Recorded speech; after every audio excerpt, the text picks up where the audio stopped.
Showdown in the Badlands has been out for about 3 days now, so it's time to give you guys the best decks in Hearthstone right now. In this video, I'll go over 5 of the best decks, show their mulligans, win rates, as well as matchups, and we'll also look at all of the other working archetypes for each individual class, so stick around if your favorite one isn't down the list. If you're serious about Hearthstone, drop a like and subscribe to the channel, and don't forget you can hire me for some Hearthstone coaching. Now, let's check out the decks. You are not prepared!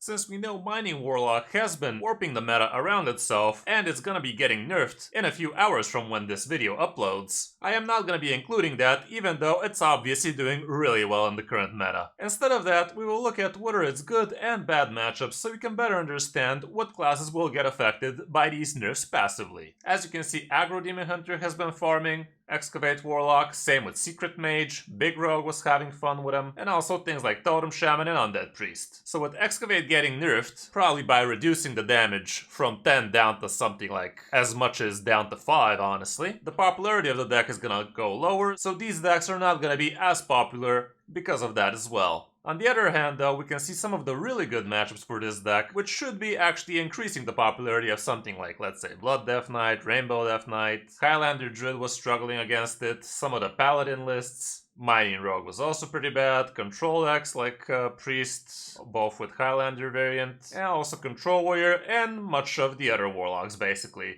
But with that out of the way, now let's check out the other best 5 decks right now. Starting off with Aggro Pally, and this list barely has any new cards in it, aside from the Deputization Aura, as well as the High-Hole Silverwing. These two are definitely improving the deck quite a lot, and the aura is really strong right now, especially if you know how to manipulate it for extra damage. What I've noticed is, it's probably best to actually have the far left minion to be something small that is easy to die, like let's say a Silver Hand, or a 2-1 Sinful Sous Chef, things like that, you know, like without Divine Shield, so that you can actually trade with the minion from the far left, and then the aura moves on the next minion, and that way you can either trade with that as well, or just go face for the extra damage. But you can definitely be utilizing this aura a lot more if you think about it when you're positioning your minions. The other new card is the High-Hole Silverwing, and that helps you with the cycle, as well as it's a pretty chunky minion, like it's basically a second Sanguine Soldier, and we all know how that card is to deal with in the early turns. And the added benefit of drawing a holy spell definitely does help a lot. We also have Spotlight in this one because we have plenty of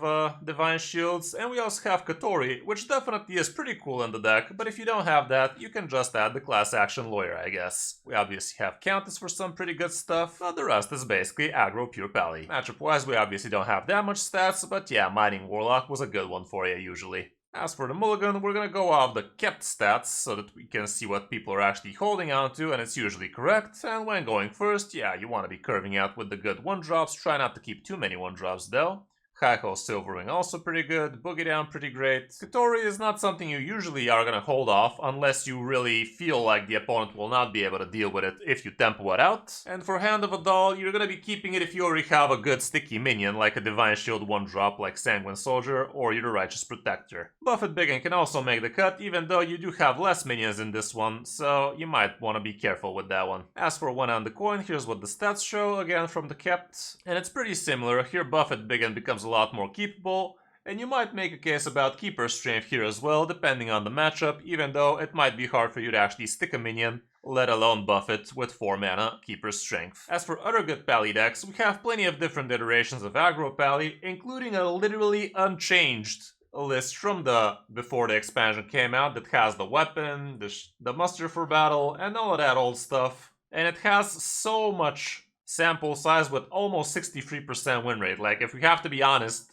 just because this has so much more stats, it's probably even better than this one because this one has very low sample size. But we went with this one because it does have the new cards at least. But if you don't have the new cards, this one definitely is looking amazing. We also have Silverhand Pally with plenty of tribes and whatnot. Urban Paladin is actually sitting kinda high, very low sample size but still pretty high win rate, so you might want to give that a go. There's also Highlander Paladins above 58%, which is pretty nice. But yeah, definitely looks like Aggro Pally is the big winner so far. On the number 2 spot we have Just Dragon Druid without the Highlander package, and that is actually doing a lot better than the other variant. With this one, we also are running the Ashran Garden, which is going to be buffing your minions, as well as with your Snapdragon, which is not a dragon despite the name, which is also buffing a lot of your big dudes. You also have Peaceful Piper, which is here solely for you to be drawing your Snapdragons like that, and the rest is all of the good dragon stuff. We're also running the Dragon Tails in this one, so you can get extra dragon gas. Like, it's really not important what dragons you get, but you definitely do want to have plenty of dragons in your hand for things like just the dragon activation, or as obviously for the dragon golem.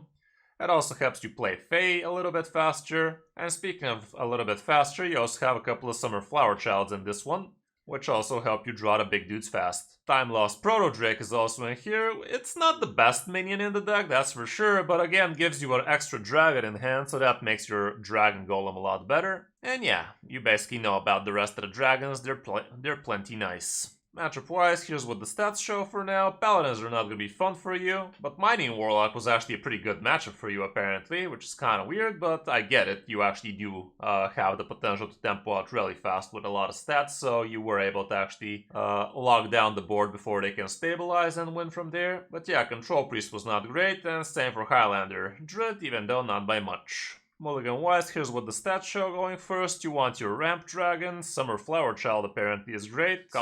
Cactus Construct is amazing, honestly, like it gives you so much tempo in the early turns. Take to the Skies helps you draw extra dragons and buff them. Fae is not something you keep, obviously, but the Peaceful Piper is definitely worth it. It's an extra 1-drop, and it gives you a curve with the Snapdragon, which you're not going to be keeping since we have the Pipers with the sole reason to draw those. And Aquatic Form is not bad either. As for On the Coin, again, we have similar things, but Nest Matron is actually pretty decent here. Just be careful not to coin this out on turn 3, because it's not going to refresh 4 crystals for you. It's only going to give you 3 because you only have 3 full crystals. Dragon Golem, I really don't believe you should keep it, and not many people do. This guy is pretty decent though, so you can control the board, and Summer Flower Child still worth it probably. Ashran Garden, still not the worst thing in the world to do on turn 1, but not as amazing. Peaceful Piper is actually not as keepable when going second, even though I still believe it's not a bad thing to be doing on turn 1, but that's just me. And honestly, same for the Cactus Construct, but I don't know, these are the stats. As for other good dragon decks, we also have Drum Druid doing pretty well, even though with a small sample size. Plenty of different iterations of Dragon Druids. Highlander Druid is sitting at 57, which is decent. And we also have a lot bigger sample size at 56. Trent Druid is also pretty good right now, sitting at 56, but the rest is iterations of those. On the number 3 spot, we have Aggro Demon Hunter, which there are rumors that the Naga might also get slapped with a nerf. And honestly, it probably will, because if you really know how to play this deck, it's very miserable to face it. But right now, this seems to be the best performing Aggro Demon Hunter with the Naga package. The main reason why this deck is so good is because of the new Blind Eye Sharpshooter, and that thing really pops off really strong. And the Sigil of Time also helps it, because you do draw a lot of cheap stuff, so you can actually fuel the random damage, and you gotta keep on cycling spell into Naga into spell into Naga's kind of deal, so that is the reason why we have so many zero spell, very cheap Nagas, and all sorts of basically cheap stuff. Like Dispose of the Evidence is extra damage for you, and it's also 0, so that helps. Same with Thought Fell, it's a 0 spell. You can also give it a little bit of extra stats and rush ability to trade some stuff. Crimson Sigil Runner for the card draw. Mistake is in here because it's nice and cheap. It's considered a Naga, obviously. And Oasis Outlaws is also pretty nice, because you get to play this to trigger the spell, and it also gives you a cheap Naga, which could be down to 0 if you get lucky with a Vicious, with a Mistake, that kind of deal. Bartendo Bot is pretty nice, giving you outcast cards on the far left, so you don't have to worry about that. Dry Scale Deputy also pretty good. It's a cheap Naga with a good card draw, with good card generation for you. Greedy Partner is in here to give you the coin. We have another decently cheap Naga, which gives you extra damage. Predation for a 0-mana spell. Wayward Sage, so you can actually discount some of the other actually costing cards. Obviously the Sharpshooter, the Sigil for the card draw, and this is usually down to 0 when you start popping off with momentum. It's a very hard deck, and your main win condition is the Blind Eye, obviously, but sometimes you also are able to tempo out a ton of your small shits, and some opponents just can't handle those too well. So be careful, like how much you care about the blind eye. Sometimes you gotta go early, other times you gotta wait out like maybe turn 6 to really start popping off against control decks, because if the blind eyes don't get him, you're probably never gonna win that game anymore.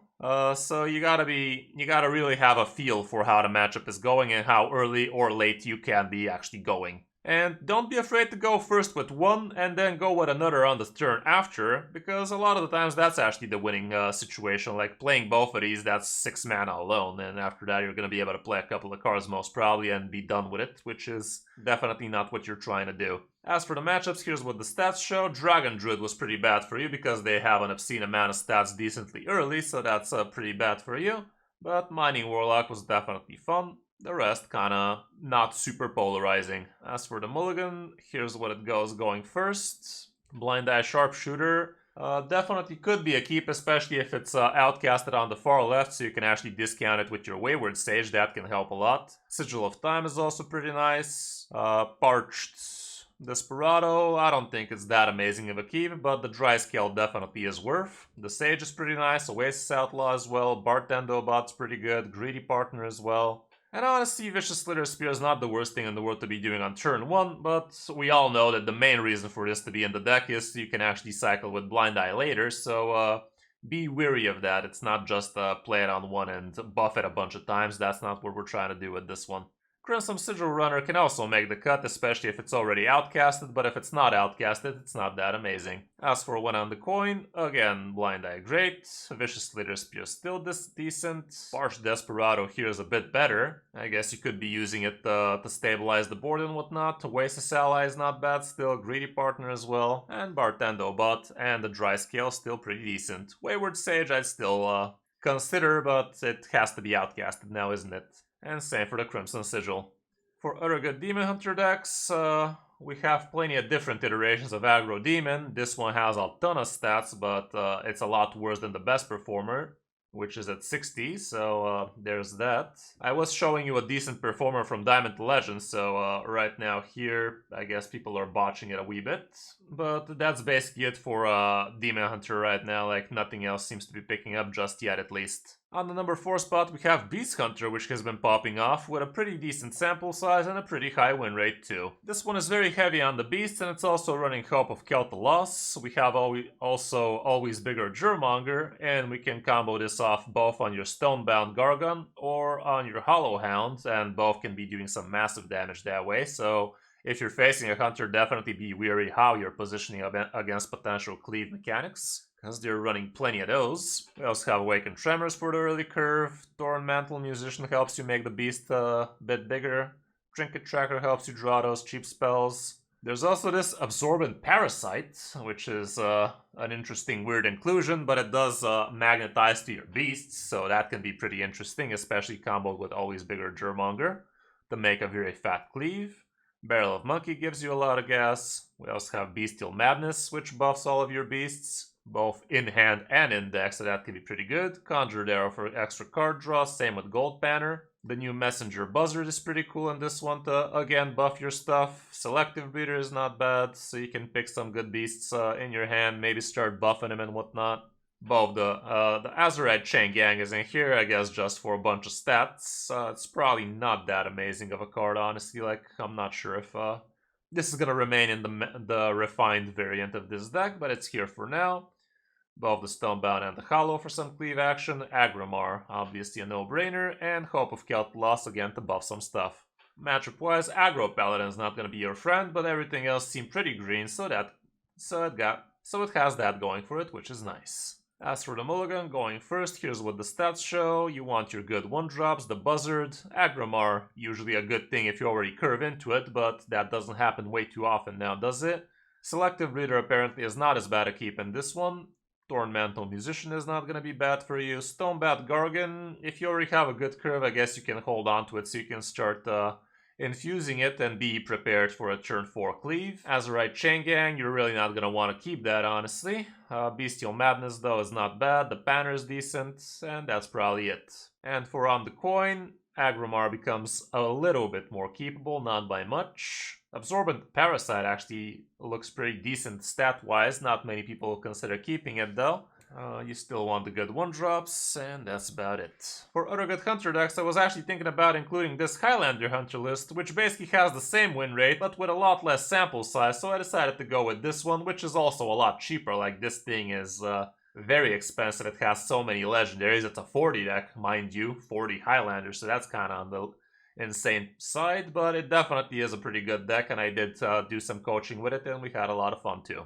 Other than that, we also have Arcane Hunter variant, which is having pretty high win rate with a very small sample size though, and we also have other variants of Arcane Hunter with a lot less win rate, so there's that. And on the last spot we have Rainbow Mage with some new inclusions, but it's still in its essence Rainbow Mage. The main two new inclusions are Miracle Salesman, which gives you basically a 0 mana damage dealer, so you can use that with a very big Sif, which you could maybe double up with your reverberations, and suddenly the 0 damage starts dealing 16.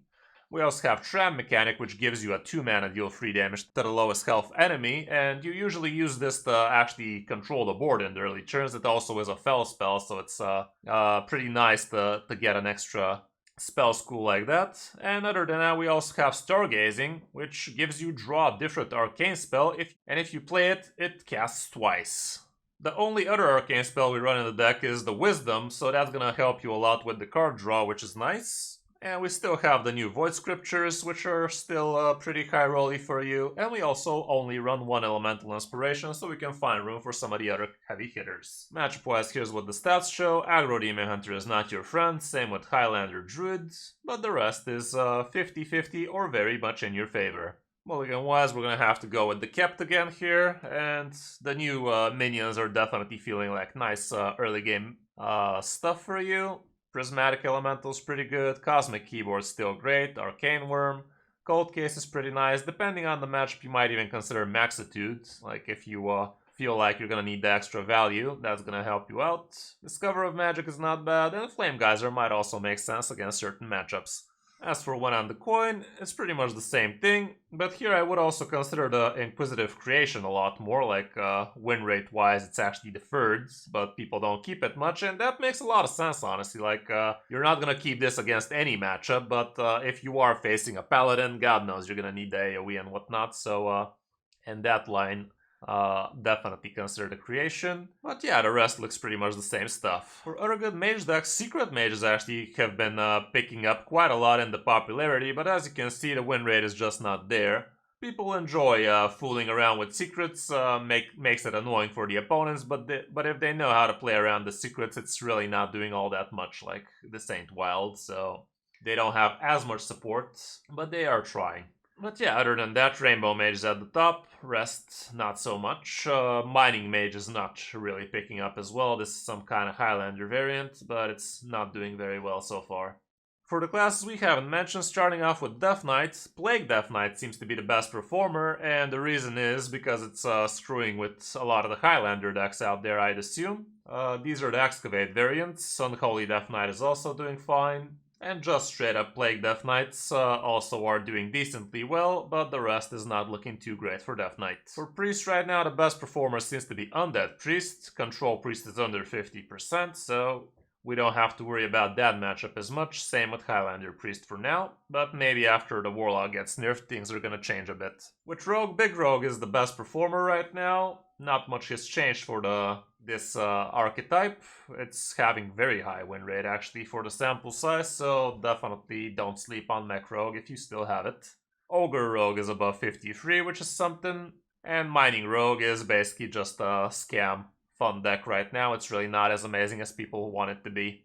With Shaman, Totem Shaman seems to be the best variant, and the main reason I think would be that it did well against Mining Warlock, but with that out of the way, I'm not sure if this is going to remain the same. Highlander Shaman was definitely very fun for me. The deck felt very nice to play, very versatile and whatnot, so you might want to give that a go, but again, it's a very expensive deck.